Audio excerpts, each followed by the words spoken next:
والجہاد فی سبیل اللہ، اور اللہ کی راہ میں جہاد کرنا اللہ کو بہت پیارا لگتا ہے۔ لیکن یہاں رک کے جہاد اور فساد کا فرق سمجھیے۔ جہاد یہ کافر کے ساتھ ہوتا ہے، یہ اصول و ضوابط کی روشنی میں دین کی سربلندی کے لیے حاکم وقت کے ساتھ مل کر کافر سے جہاد کیا جاتا ہے۔ لیکن فساد مسلمانوں کو آپس میں مارنا یا اپنے کشید کیے گئے نظریات کی روشنی میں معاشرے کے کچھ افراد پہ حملہ آور ہو جانا، یہ جہاد نہیں ہے، فساد ہے۔ جہاد کا تعلق مسلمانوں کے ساتھ ہے اس زاویے سے کہ وہ کافروں سے لڑائی کرتے ہیں۔ اور کب؟ پہلے کافروں کو دعوت دی جاتی ہے، دعوت کو قبول کریں تو پھر لڑائی کی ضرورت نہیں ہوتی، پھر ان کو جزیہ دینے کے اوپر مجبور کیا جاتا ہے۔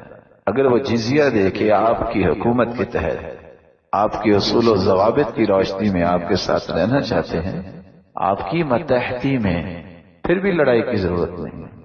اگر یہ چیزیں نہیں ہوتی تو پھر یہ حکم ہوتا ہے کہ ان سے لڑائی کرو، اور وہ بھی جہاد کی جو فرض عین ہونے کی جو 3 شکلیں ہیں وہ سمجھنی چاہیے۔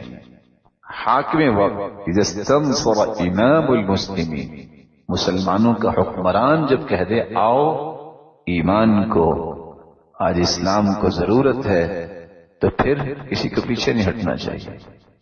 اور دوسرا، جب کافر آپ کی سرحدوں پہ چڑھ دوڑے، قاتلوا الذین یلونکم من الکفار ولیجدوا فیکم غلظہ، آپ کی سرحدوں پہ چڑھ دوڑے، پھر نرمی کا برتاؤ نہ۔ اور تیسرا، اذا لقیتم الذین کفروا زحفا فلا تولوهم الادبار، جب صفیں بن جائیں اسلام اور کفر کی، آمنے سامنے کھڑے ہو جائیں، پھر کسی کو بھاگنے کی اجازت نہیں۔ یہ 3 شکلیں ہیں جہاد کی فرض عین کی، ہر شخص پہ فرض ہوتا ہے۔ اس لیے اللہ حضر جلال کے پیارے پیغمبر نے یہ کتنی خوبصورت بات کہی کہ اللہ کو جہاد پسند ہے، فساد پسند نہیں۔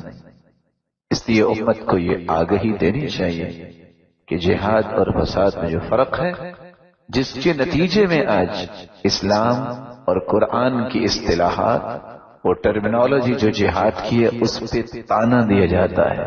سبب کیا ہے؟ اس کو مس یوز کیا گیا، اس کی صحیح تعریف لوگوں کے سامنے عملی طور پہ آئی نہیں۔ ایک بندہ اٹھتا ہے اور ایسے ہی مسلمانوں کو، بچے ہیں، عورتیں ہیں، نوجوان ہیں، بوڑھے ہیں، اس کو پرواہ نہیں ہوتی اور ان کو مار دیتا ہے۔ یہ فساد ہے، یہ ظلم ہے، بلکہ ظلم کی انتہا ہے۔ اور یہی وہ عمل ہے جو خارجیوں کا عمل تھا، جنہوں نے اسلام کو نقصان پہنچایا اور ابھی تک پہنچاتے آتے ہیں۔ اللہ حضر جلال ان کی شرارتوں سے مومنوں کی حفاظت فرمائے۔ وجه ربك ذو الجلال والإكرام فبأي آلاء ربكما تكذبان